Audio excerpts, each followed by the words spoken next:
बंदी छोड़ सतगुरु रामपाल जी महाराज जी की जय हो। परमपिता परमेश्वर जी की आप सभी प्यारी आत्माओं को मुझ पवन दास का सत्साहिब। पुण्यात्माओं, आज जो सतलोक आश्रम दुबई के नाम से एक ग्रुप बना है, बहुत सारे भगत भाई बहन इसमें ऐड हुए हैं। और हमारे दुबई में एक भाई हैं जो वहाँ पे जॉब करते हैं, नेपाल के रहने वाले हैं, उन्होंने ये ग्रुप बनाया। उसके बाद सतलोक आश्रम मैनेजमेंट हरियाणा वालों की तरफ से दुबई से एक अन्य भाई का उसके पास फ़ोन गया और मैनेजमेंट की तरफ से जो भाई था वो उस ग्रुप बनाने वाले भाई को भला बुरा कहने लगा, उसको धमकियां देने लगा कि मैं तेरी कंप्लेंट करवा दूंगा, ये गुरु महाराज का आदेश नहीं है, गुरु महाराज ने मना कर रखा है कोई भी व्हाट्सएप का ग्रुप बनाना। तो मैं सबसे पहले तो ये कहना चाहूँगा कि भाई आप लोगों ने गुरु महाराज को समझ क्या रखा है? फेसबुक वालों का नौकर समझ लिया क्या गुरु महाराज को? हैं जो फेसबुक वालों ने गुरु महाराज को नौकरी दे दी कि जी कौन ग्रुप बनाएगा कौन नहीं बनाएगा, और वो परमात्मा सतलोक से चल के इस गंदे लोक में ये फेसबुक पर व्हाट्सएप पर कौन ग्रुप बना रहा है कौन नहीं बना रहा है, कौन क्या चैटिंग कर रहा है, यही देखने आता है क्या वो परमात्मा यहाँ पे? और हिसार जेल में गया है तो तुम्हारे को यही आदेश देने गया क्या कि जेल में जाके बताऊंगा कौन सा ग्रुप बनाना कौन सा ग्रुप नहीं बनाना? ये तो जो पहली स्तर के जो बच्चे होते हैं उनसे भी नीचे स्तर की बातें हैं जो इस आध्यात्मिक ज्ञान में आने के बाद में हम इस तरह की उआबाई बकते हैं। अरे गुरु महाराज का क्या आदेश है, गुरु महाराज का क्या आदेश नहीं है, वो उन्होंने अपने सत्संगों में भली बात ही बता रखा है। अब अगर किसी की चापलूसी करने की आदत ही पड़ गई है तो फिर तो बात अलग है। तो उस भाई ने काफ़ी उसको धमकियां दी कि मैं तेरी कंप्लेंट करवा दूंगा, जैसे तो दुबई का आईजी उसका फूफा लगता हो। बहुत सारी बातें उसने की। दास भी उस ग्रुप में ऐड था, दास ने वो बातें सुनी उन दोनों की ऑडियो। उसके बाद दास उस ग्रुप का एडमिन बन गया। दास ने और भी भगत भाई बहनों को ऐड किया। उसके बाद वो जो मैनेजमेंट वाला भाई था उसने कुछ ऑडियो वीडियो फटाफट उस ग्रुप में डाल दिए कि बाद में पता नहीं कोई मुझे रिमूव कर दे, रखे ना रखे। एक मैसेज उसने डाला रविदास जी को लेके कि जब मीराबाई को नाम दीक्षा दी थी तो कबीर परमात्मा ने रविदास जी के माध्यम से दिलवाई थी, तो ठीक इसी प्रकार आज भी वो परमात्मा किसी दूसरे को नियुक्त कर सकता है। ऐसा मैसेज उन्होंने डाला। अब चलो ठीक है, उसने मैसेज डाल दिया, लेकिन समझना हम लोगों को है कि परमात्मा कोई ना कोई ऐसा पॉइंट लेके आते हैं जिससे काफी लोगों की शंकाओं का समाधान होता है। तो इस भाई को निमित्त बनाया परमात्मा ने। वैसे तो दास इस विषय पे पहले भी वीडियो बना चुका है, लेकिन नई नई संगत जुड़ती रहती है, सभी लोग उन वीडियोज को नहीं देख पाते हैं, इसलिए बार बार जिक्र करना पड़ता है। तो उस भाई के कहने का मतलब ये था कि आप लोग जो सतलोक आश्रम मैनेजमेंट हरियाणा वालों ने जगह जगह जो ये नामदान केंद्र खोल रखे हैं ये बिल्कुल सही है, क्योंकि 650 साल पहले भी जब मीरा उस कबीर परमात्मा से नाम लेने गई थी तो कबीर जी ने रविदास जी से नाम दिलवाया था। अब पुण्यात्माओं, हमने इस चीज़ को समझना पड़ेगा। देखो, हमने जो सत्संग सुने हैं वो कोई भिवानी दिनोद वाले के नहीं है, ना ही कोई राधा स्वामी पंथ वालों के हैं। ये पूर्ण परमेश्वर कबीर साहिब जी के सत्संग हैं जो स्वयं आज सतगुरु रामपाल जी महाराज जी के चोले में आए हुए हैं। और जिस गीता को लिखे हुए 5,500 वर्ष हो गए, उस गीता को आज तक कोई संत महंत शंकराचार्य समझ नहीं पाया, ना किसी को समझा पाया कि उनके श्लोकों में क्या वर्णन है, क्योंकि गीता जी चारों वेदों का सार है, निष्कर्ष है, और वो कोड वर्ड में है। उसका प्रत्येक श्लोक रहस्य युक्त है, सांकेतिक है। उस संकेत को केवल कोई तत्वदर्शी संत ही खोल सकता है। तो पूज्य गुरुदेव जी ने आके गीता जी को सही तरीके से पढ़ाया, उनके श्लोकों को खोला और बताया कि ये क्या कहना चाहती है। तो विचार करो पुण्यात्माओं, जिस सांकेतिक गीता जी को केवल परमपिता परमेश्वर सतगुरु रामपाल जी महाराज जी ही खोल पाए हैं, और वही संत रामपाल जी महाराज यदि सत्संग करेगा, पुण्यात्माओं उनके सत्संग आप इतने सीधे या सरल भाषा युक्त कैसे समझ सकते हैं? तत्वदर्शी संत के सत्संग कितने रहस्य युक्त होंगे, कितने सांकेतिक होंगे, कितने कोड वर्ड होंगे उनमें। इस चीज को हर कोई नहीं जान सकता, नहीं पहचान सकता। ये कोई जबरदस्ती का काम नहीं है, या मार्केट में ऐसे कोई इंजेक्शन नहीं मिलता कि वो लगवा लोगे तो गुरुजी के सत्संग समझ में आने लग जाएंगे। तत्वदर्शी संत के सत्संगों को समझना, उनके विषय में समझना, ये पिछले जन्म के भक्ति संस्कारों का बहुत बड़ा रोल है। परमात्मा कहते हैं पिछले जन्म से होते है पूर्ण हंस मुराद। ये पिछले जन्मों का बहुत बड़ा रोल होता है, जो हमने भक्ति की होती है, परमात्मा की सेवा की होती है, जो हमारे अच्छे पुण्य क्रम बनते हैं, उस आधार से परमात्मा उस भगत का अगला जन्म निर्धारित करता है। वो भगत फिर उन चीजों को समझ पाता है, वो पकड़ पाता है। ये युगों युगों की भक्ति का प्रतिफल होता है। जैसे परमात्मा अपनी वाणी में कहते हैं कि साधुओं से ती मस्करी और चोरा नाल खुशहाल, मल अखाड़ा जीतेंगे ये युगन युगन के माल। मल अखाड़ा, ये भक्ति रूपी अखाड़ा वही जीतेंगे जो उस कबीर परमात्मा की युगों युगों से भक्ति करते आ रहे हैं। तो इस भाई ने वो मैसेज डाल के अपने आप को निश्चिंत समझ लिया कि लोग समझ जाएंगे कि जब 650 साल पहले कबीर परमात्मा मीराबाई को रविदास जी से नाम दिलवा सकते हैं, तो क्या आज अपने किसी दूसरे भगत को निमित्त नहीं बना सकते? भगत जी, इसी चीज को समझना, इस संकेत को समझना, उस सत्संग के माध्यम से परमात्मा कह क्या रहे हैं और समझाना क्या चाहते हैं, उस चीज को पकड़ना ही तत्वदर्शी संत के सत्संगों को समझना है। बंदी छोड़ की वाणी के अंदर वो रहस्य छुपा हुआ है, जो कि आम भक्त, आम संत के बस की बात नहीं कि इसमें से वो रहस्य को निकाल सके। उनकी अपनी कृपा जिस पर हो जाती है, वही इस बात को ढूंढ सकता है कि सतगुरु महाराज इस वाणी के माध्यम से हमें क्या समझाना चाहते हैं। कथा कोई सुना रहे हैं और उसके अंदर समझा कोई और बात रहे, और ये सब के बस की बात नहीं होती है भगत जी। इसीलिए साध संगति की जरूरत पड़ती है। एक ने कही दूजे ने मानी, कहे कबीर वो दोनों ज्ञानी। तो इसका निष्कर्ष क्या है, ये परमात्मा के सत्संगों से ही समझ में आएगा। वो कबीर परमात्मा जब इस पृथ्वी पे एक संत की भूमिका में आते हैं, एक सतगुरु की भूमिका में आते हैं, तत्वदर्शी संत की भूमिका में आते हैं, तो नाम दीक्षा उनके अलावा कोई नहीं दे सकता, क्योंकि ये पूर्ण परमेश्वर की भक्ति है। इस भक्ति को वो परमात्मा स्वयं ही सफल करता है, स्वयं ही वो परवान चढ़ाता है। और जो मंत्र वो लेके आता है, जो गुप्त मंत्र वो लेके आते हैं, जिनका वो आविष्कार करते हैं, जो आज से पहले इस पृथ्वी पे नहीं होते हैं, उन मंत्रों को स्वयं वो परमात्मा ही दान करता है। किसी भगत को दान करने का ना ही तो उस कबीर परमात्मा ने चारों युगों में किसी को आदेश दिया, और ना ही वो किसी को आदेश देंगे। आपको देते ये कोई मंत्र है? वो 3 नाम का जाप है, ओम तत्सत। ओम ब्रह्म का जाप है, तत् ये परब्रह्म का, ये सांकेतिक जाप है, और सत्य ये पूर्ण परमात्मा का, ये भी सांकेतिक गुप्त है, जो ये दास बता सकता है, और कोई अधिकारी ही नहीं है। मान ले किसी भक्त ने नाम ले लिया और वो कहीं नाम देने लग जाता है, तो वो पाप का भागी है, अपराधी है, परमात्मा उसे माफ नहीं करेगा, क्योंकि अधिकारी नहीं है वो। जैसे कबीर परमेश्वर आए थे, 64 लाख से सोए थे उनके, वो स्वयं ही तत्वदर्शी संत और गुरु की भूमिका कर रहे थे, तो उन्होंने किसी को भी अधिकार नहीं दिया था नाम देने का कि तू नाम दे। कोई भी अन्य अधिकारी नहीं बनाया था कि उपदेश देने का, वो स्वयं ही नाम देते थे। तो इसी प्रकार वर्तमान में इस दास के अतिरिक्त कोई भी अगर ये मंत्र देता है, वो अपराधी है, परमात्मा का शत्रु है। वो भोली आत्माओं को गुमराह करके नकली पासपोर्ट बना रहा है, डुप्लीकेट, फर्जी। तो ये फर्जी पासपोर्ट फिर बाद में दुख देंगे, सजा भी होगी, यही रह जाओगे, पार नहीं हो पाओगे। तो वो शत्रु है परमात्मा के बच्चों का, जो धोखा दे रहा है। ऐसे नकली व्यक्तियों से भी आपने सावधान रहना है। अब वास्तविकता यह है कि हम परमात्मा को, और इसीलिए आज परमात्मा बार बार सत्संगों में कहते हैं कि बच्चों, मेरे जाने के बाद में कोई गुरु नहीं होगा। मेरा नूरी शरीर यानी टीवी, लैपटॉप, डीवीडी, इनके माध्यम से ही नाम दिया जाएगा।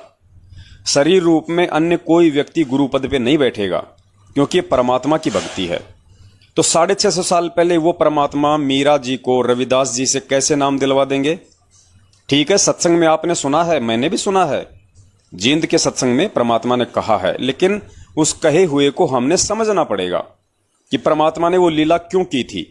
क्योंकि मीराबाई थी, वो राजपूत परिवार से थी, ठाकुर घराने से थी, और उस समय राजपूतों में बहुत ज्यादा अहंकार होता था, मान बढ़ाई होती थी, जाति का अभिमान होता था, धन का अभिमान होता था।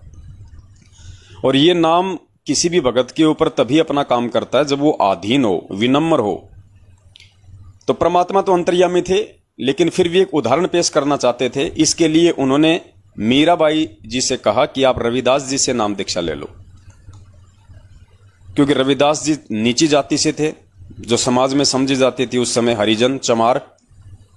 तो परमेश्वर ये देखना चाहते थे कि भाई इस लड़की में कोई अभिमान है या नहीं है, क्योंकि अभिमान होगा तो ये नाम काम नहीं करेगा, ये नाम के लायक नहीं होगी। तो इस दृष्टिकोण से मालिक को तो पता था, लेकिन आज आप और हम जैसे मंद बुद्धियों की आंखें खोलने के लिए कि नाम दीक्षा से पहले ये जाति अभिमान, धन का अभिमान, पद का अभिमान, ये सब कुछ त्यागना पड़ता है। तो हमारे लिए परमात्मा उस समय वो सत्संग बना रहे थे, उदाहरण पेश कर रहे थे। अब होता क्या है पुण्यात्माओं, जो समझने की चीज है वो ये है कि रविदास जी तो एक भगत थे, भगवान तो थे नहीं। और ये परमात्मा का विधान है कि एक समय में पृथ्वी पे एक ही संत होता है और वो स्वयं ही नाम दीक्षा देता है, दूसरा कोई दे नहीं सकता। और संत रूप में स्वयं वो परमात्मा होता है। तो रविदास जी कैसे नाम दे सकते हैं? रविदास जी तो खुद एक भगत थे, वो तो नाम दीक्षा लेके अपने आत्म कल्याण का मार्ग जो है वो प्रशस्त कर रहे थे। अब समझने की चीज यही है, जिस प्रकार द्वापर युग में पांडवों की यज्ञ सफल करने के लिए वो कबीर परमात्मा जो करुणामय ऋषि के रूप में आए हुए थे, उन्होंने अपने सेवक का रूप बनाया और अपने सेवक के अंदर उन्होंने एक प्रेरणा कर दी कि भाई ये पांडव फिर आएंगे मेरे पास में, इनकी यज्ञ सफल होगी नहीं, और मैं इनके पाप का जो अन्न है वो खा के मैं अपने आप को जो है दूषित नहीं करना चाहता, मैं नरक का भागी नहीं बनना चाहता। तो ये सोच के परमात्मा की प्रेरणा से सुपत सुदर्शन जी 10-15 दिन के टूर के ऊपर निकल गए, झोपड़ी छोड़ के। उधर वो कबीर परमात्मा अपने शिष्य का रूप बना के सुपत सुदर्शन जी का उसी झोपड़ी में बैठ गया। मालिक को पता था कि पांडव आएंगे और कोई ठिकाना है नहीं, तो अपने शिष्य के रूप में गया वो परमात्मा पांडवों की यज्ञ में और उनका यज्ञ सफल किया। क्योंकि परमात्मा ही कर सकता है, भगत नहीं कर पाएगा, ना भगत को अधिकार होता है। ठीक इसी प्रकार जब उस कबीर परमात्मा ने मीराबाई जी को कहा कि आप रविदास जी के पास जाइए, मैंने उनको बोल दिया है, आप उनसे नाम दीक्षा ले लीजिए, तो मीराबाई जी वहां चली गई। उससे पहले वो कबीर परमात्मा वहां रविदास जी का रूप बना के बैठ गए। रविदास जी के तो सपने में भी नहीं पता कि मीरा को किसने नाम दिया, क्या लीला हो रही है। तो सारा खेल वो परमात्मा खेलता है। क्योंकि पुण्यात्माओं, जाहिर सी बात है, अब कैंसर चाहे डॉक्टर के साले को हो, चाहे डॉक्टर के जीजा को हो, अब कैंसर के नियम तो दोनों के लिए एक ही होंगे ना।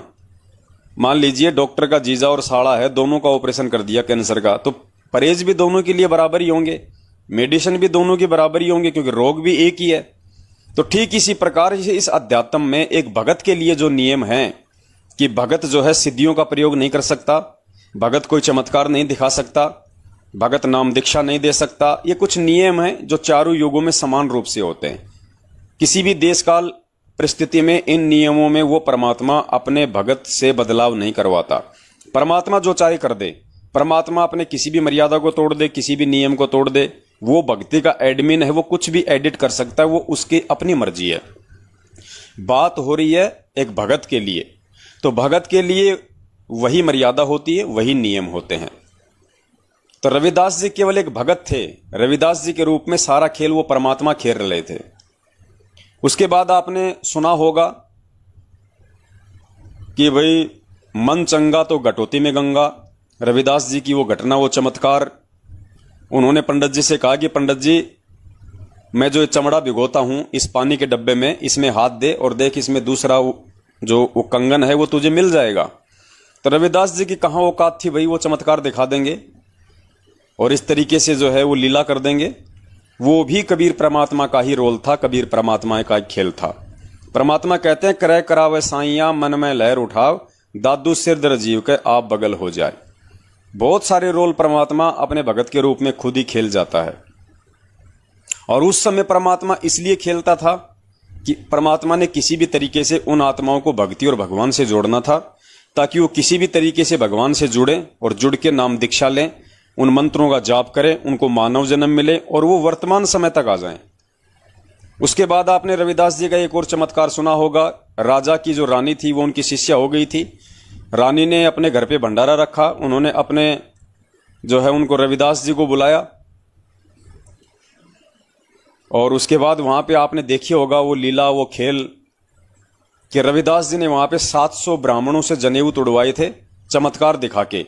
उन्होंने अपने शरीर पे सोने का जनेऊ दिखाया था। तो वो सारा जो खेल था, वो जो लीला थी, वो भी कबीर परमेश्वर की ही थी। रविदास जी को तो सौपन में भी नहीं पता कि हो क्या गया, कौन क्या कर रहा है। उनको नहीं पता था उस समय क्या चल रहा है क्या नहीं चल रहा है। ये समर्थ परमात्मा है पुण्यात्माओं। ये आपकी आंखों के सामने खेल खेल देगा और आपको दिखाई भी नहीं देगा। और ये चाहे तो आपको उन चीजों का मालूम पड़ेगा, नहीं तो 7 जन्म में नहीं मालूम पड़ेगा। दूसरा व्यक्ति आपको बता भी रहा होगा लेकिन आपके कानों में जाएगा नहीं। वो आपकी तरफ मुंह करके बोल रहा होगा, आपको लगेगा वो तो चुपचाप बैठ के चाय पी रहा है, ये बंदी छोड़, ऐसा दृश्य दिखा देगा। तो रविदास जी भगत थे और उनके लिए कुछ नियम थे, कुछ मर्यादाएं थी जो आज आप और हमारे लिए हैं। अगर उस समय यदि वो नियम मर्यादा यदि भगत तोड़ता तो पुण्यात्माओं आज कौन मानेगा? आज कौन मानेगा उन नियमों को, उन मर्यादाओं को? आज भी एक भगत बार बार अपनी इस भक्ति का प्रयोग करेगा, किसी को झाड़ा लगाने लग जाएगा, किसी को बद्दुआ दे देगा। तो परमेश्वर ने हमें जो नियम बता दिए वो सभी के लिए समान रूप से एक ही है। वो रविदास जी के लिए भी वही थे, आज आप और हमारे लिए भी वही हैं। फिर जैसे ही वो परमात्मा नानक जी को बेई नदी से वहां लेके गए सतलोक, और जब नीचे आए उसके बाद आपने देखो, आप नानक जी का जीवन देखो, कितने चमत्कार किए नानक जी ने। मुर्दों तक को जीवित किया उन्होंने, बहुत सारी लीलाएं की उन्होंने। वो लीला कौन कर रहा था? जब बेई नदी से परमात्मा नानक जी को ले गए, उनको तो उसी समय सतलोक में बैठा दिया था, क्योंकि वो तो विशेष आत्मा थी परमात्मा की। तो सारा खेल नानक जी के रूप में उसके बाद में कबीर परमात्मा ने खेला। उन्होंने ही श्रीलंका वाले समुद्र पे बाला और मर्दाना को लेके गए, वो पानी पे चलने लगे। अब बताओ एक भगत को कहां आदेश है? भगत तो भक्ति करके अपना आत्म कल्याण करवाता है, उसको फालतू की इन चीजों से क्या मतलब होता है? और भगत कभी अपने शिष्य बनाएगा क्या? तो सारा खेल कौन खेल रहा था नानक जी के रूप में? कबीर परमात्मा। आप और हमें परमात्मा ने सतनाम का जाप दे दिया, हमें परमात्मा ने सतनाम का जाप श्वास उश्वास से बताया। नानक जी ने जानबूझ के वो जो 2 मंत्र हैं उनका उच्चारण शुरू किया। तो भगत नहीं कर सकता, वो कबीर परमात्मा थे नानक जी के रूप में, जिन्होंने बहुत सारी लीलाएं की, मुर्दों को जिन्होंने जीवित किया।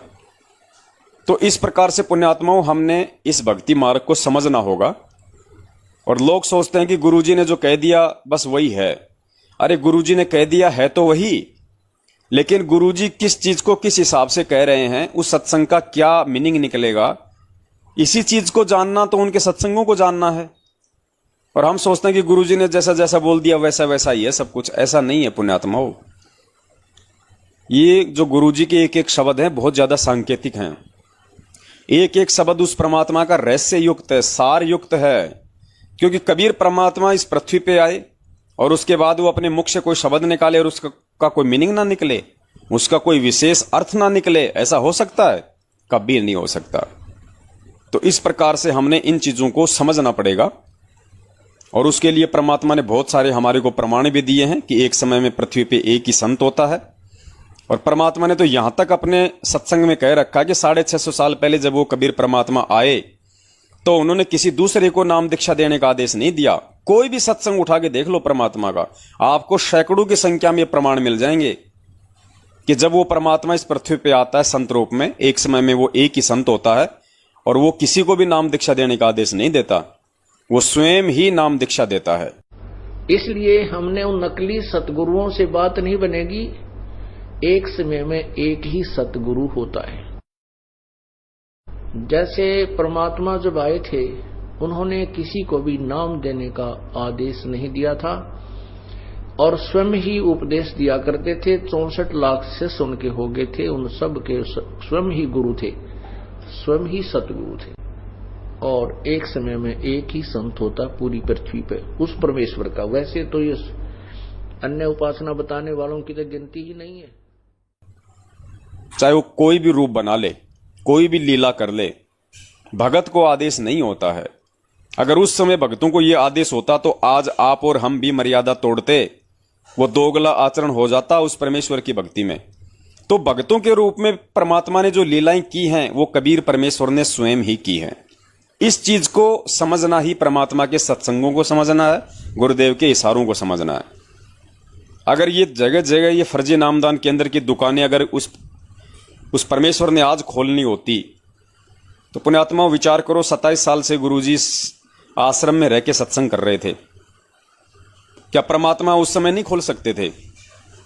1994 से 2014 तक सतगुरु रामपाल जी महाराज जी जिस एक आश्रम में रहे, बस उसी आश्रम में उन्होंने नाम दीक्षा दी। और वो डीवीडी वाली नाम दीक्षा जो सतलोक आश्रम में चल रही थी वो भी गुरुजी का आदेश नहीं है, वो इन लोगों की सलाह, इन लोगों की मनमानी हरकतें, गुरु को मानुष समझ के गुरु को सलाह देने वाली इनकी गलती कि गुरुजी अब आपकी उम्र भी इतनी हो गई, आप सारा दिन ही पुस्तकें पढ़ते रहते हो, बहुत सारे काम हैं गुरुजी, आशीर्वाद भी देना होता है, भक्तों की अर्जियां भी सुननी होती है, चरणों की सेवा भी होती है, भक्तों को दर्शन भी देना होता है, 6-6 घंटे गुरुजी सत्संग भी करने होते हैं। तो गुरुजी आपने जो डीवीडी बना रखी है उसी को चालू कर दो, उसी को शुरू कर दो। तो ये परमेश्वर को परमेश्वर नहीं मानते थे, ये अपने जैसा ही मानते थे कि बस गुरुजी की उम्र 60-65 साल की हो गई, अब गुरुजी के भी हाड़ जो है मतलब हड्डियां दुखने लग गई होंगी, अब गुरुजी भी जो है बूढ़े हो गए, अब गुरुजी में उतनी पावर नहीं रही। तो ये मानुष समझ के उनको सलाह दिया करते थे अर्जुन सर्जुन की तरह। और परमात्मा का वचन था काल भगवान के साथ, उसने कहा था परमात्मा आप केवल अपना ज्ञान देना, अपने बारे में सत्संगों के माध्यम से समझाना, जबरदस्ती आप किसी के साथ में करना नहीं। तो परमात्मा क्यों जबरदस्ती करेगा? और फिर परमात्मा ने इसलिए भी जबरदस्ती नहीं की क्योंकि परमात्मा ने इन लोगों का आचरण, इनकी मनमानी और घटिया हरकतें, बात बात पे गुरु को सलाह देना, गुरु को अपने जैसा मानुष समझना, धर्म को धंधा समझना, ये सारे के सारे एग्जाम्पल परमात्मा ने आज संगत के सामने रखने थे कि आगे चल के मेरे बच्चे धोखे ना खा जाएं, इन लोगों को मेरा भाई बंधु बेटा बेटी जवाई समझ के, बहुत बड़े भगत समझ के मेरी संगत आगे चल के कोई धोखा ना खा जाए। भगत के भेष में ये जो भेड़िए हैं इनका काला चेहरा आने वाले समय में संगत के सामने परमात्मा ने लेके आना था कि ये कितना सतगुरु को समझ पाए, कितना सतगुरु देव जी के ज्ञान को समझ पाए। वरना पुण्यात्माओं आज गुरु जी के रहते सहते इतना बड़ा इन्होंने भक्ति को अखाड़ा बना दिया। सोचो अगर गुरु जी सतलोक चले गए होते बरवाला कांड में, आज ये इस भक्ति का नाम और निशान मिटा देते, आज इस भक्ति का नाम और निशान मिटा दिया होता इन लोगों ने। लेकिन ये तो समर्थ है, इन्होंने अपनी हर संभव कोशिश की, सफल नहीं हो पाए। आज भी ये लोग हर संभव कोशिश कर रहे हैं, जेल में भी उस परमात्मा को समाप्त करने की पूरी कोशिश करवाई जा रही है। ऐसी बात नहीं है कि ये चुपचाप बैठे हैं, लेकिन वो समर्थ है, किसी के बस में आने वाला नहीं है, वो सबका बाप है। तो इस प्रकार से हमने इस ज्ञान को समझना है, अपने प्राण प्रिय सतगुरु देव जी को समझना है, और उससे बढ़ के हमने पूज्य गुरुदेव जी के मिशन को समझना है कि परमात्मा अपने इस भक्ति मार्ग में किस प्रकार के भगत पैदा करना चाहते हैं, उनको किस प्रकार की आत्माओं की आवश्यकता है, आने वाले समय के लिए उनको किस प्रकार के सेवादारों की आवश्यकता है, जो एक उदाहरण पेश करें। दुनिया उनके भक्तों के आचरण को देख के इस भक्ति को अपनाएगी कि भाई भगत हो तो ऐसा, एक इंसान हो तो ऐसा। और आज किसी भी व्यक्ति में कोई वो गुण नहीं है जो दुनिया हमसे कोई शिक्षा ले, दुनिया हमसे कुछ सीखे, दुनिया हमसे प्रभावित हो। कोई भी लक्षण भक्तों में आज दिखाई नहीं दे रहा। वही गंदी राजनीति, वही आरक्षणों में शामिल होना, वही दुनियादारों वालों का साथ देना, वही गुंडों की सीबीआई जांच करना, रोडों पे चिल्लाना, कुपात्रों को 10-10, 20-20 लाख रुपया चंदे में देना, उन जाटों को, कभी राजपूतों को, वही देह दान करवाना, वही रक्तदान करवाना, भक्तों को बात बात पे डराना धमकाना, गंदी राजनीति का हिस्सा बनना, 6-6 महीने में पार्टी चेंज करना। अरे तुमसे तो राम रहीम अच्छा, उसने आज तक दूसरी पार्टी नहीं बदली, इतने वर्ष हो गए। वो बीजेपी का है तो आज भी बीजेपी का ही है, चाहे उसको जेल हो गई। और तुम लोगों ने 1 साल में 3-3 पार्टियां बदल ली, 1 साल पहले बीजेपी, फिर कांग्रेस, फिर ओम प्रकाश चौटाला। तो दुनिया क्या सीखेगी तुम लोगों से? तुमने क्या पेश किया दुनिया के सामने? अपने ही भगत भाई बहनों को माँ बहन की ऐसी ऐसी गंदी गालियां देना, अपने ही भगत भाई बहनों को उनके घरों में जाके तुम उनको जानवरों की तरह मारते हो, बात बात पे तुम उनको धमकाते हो। अरे परमात्मा तो पूरी दुनिया को एक करना चाहता है, देशों की सीमाओं को समाप्त करना चाहता है, हैं? और तुमने बना दिए जिले वाइज ये ग्रुप, व्हाट्सएप के ग्रुप, ये फेसबुक के ग्रुप। राजस्थान वाला भगत उसमें ऐड नहीं होगा, उस वाला वहां ऐड नहीं होगा। ये क्या दोगलापन है भाई? क्या आचरण है ये? राजस्थान का भगत वहां नाम नहीं ले सकता, वहां नाम शुद्ध नहीं करवा सकता, पंजाब वाला राजस्थान में शुद्ध नहीं करवा सकता। तो इन्होंने अपने धंधे सेट कर दिए। तो पुण्यात्माओं क्या शिक्षा देंगे ये लोग दुनिया को, जब ये खुद बिखरे हुए हैं? ये खुद अपने गुरुदेव के ज्ञान पर 1% नहीं चलते, ये खुद अपने गुरुदेव की शिक्षाओं पे 1% नहीं चल रहे। तो कैसे तो ये दुनिया सुधारेंगे? और क्या ऐसी आत्माओं के भरोसे परमात्मा सतयुग लेके आएगा? तो पुण्यात्मा वो कैसी आत्मा होंगी, वो कौन आत्मा होंगी, किस प्रकार से उनमें एक दूसरे के प्रति विश्वास होगा, गुरु जी के प्रति भक्ति होगी, दृढ़ता होगी, विश्वास होगा, कितना उनमें आपस में प्रेम होगा, ये सारी चीजें वो परमात्मा चाहता है कि मेरी संगत में पैदा हों। लेकिन जब तक ये काल एजेंट इस संगत में मौजूद हैं, और ये तब तक ही मौजूद रहेंगे जब तक इनके पुण्य कर्म चल रहे हैं। इन्होंने जितनी भक्ति की है सतगुरु की शरण में लेके, जितना दान पुण्य किया है, तो परमात्मा कहते हैं कि धर्म तो 10 के नहीं चाहे 10 के तीनों लोग, जितना इन्होंने लिया दिया है उतना तो परमात्मा ने इनको प्रतिफल में देना पड़ेगा। लेकिन धोखा जब उस परमात्मा के साथ जीव कर दे, उसके बाद उसकी कमाई तेजी से खर्च होती है, पाप का घड़ा बहुत तेजी से भरता है। तो ये ज्यादा दिन के नहीं है। जैसे गुरुजी ने बताया कि बरसात में चींटियां पैदा हो जाती हैं, उनके पंख निकल आते हैं, उड़ना शुरू कर देती हैं। बाकी चींटियां समझती है यार ये तो कोई ऊपर से आई है भाई, कोई देवता है। तो गुरुजी ने बताया वो घंटे 2 घंटे की देवता होती हैं, उसके बाद उनके पंख टूट जाते हैं, वो भी फिर जमीन पे रेंगती हैं बाकी चींटियों की तरह। तो भगत समाज अनजाने में इनको वो पंख वाली चींटियां समझ रहा है, इनको विशेष, इनको जो दर्जा दे रहा है, महत्व दे रहा है, ये मूर्खता है उन लोगों की, उन चींटियों की तरह जो उन पंखों वालियों को विशेष महत्व देती है। इस भक्ति मार्ग में ना कोई सीनियर है, ना कोई जूनियर है, ना कोई किसी के ऊपर दादा है, ना इस भक्ति मार्ग में कोई गुंडागिर्दी चलेगी जिस प्रकार से इन लोगों ने फैला रखी है, और ना ये कबीर भगवान और इसका ज्ञान किसी के बाप की पुश्तैनी जागीर है। ये तो यूनिवर्सल प्रॉपर्टी है, सबके लिए है, सबका बाप है। इन्होंने अपने घर का समझ रखा, तभी तो आज 7 साल हो गई गुरुजी के बयान नहीं दे रहे।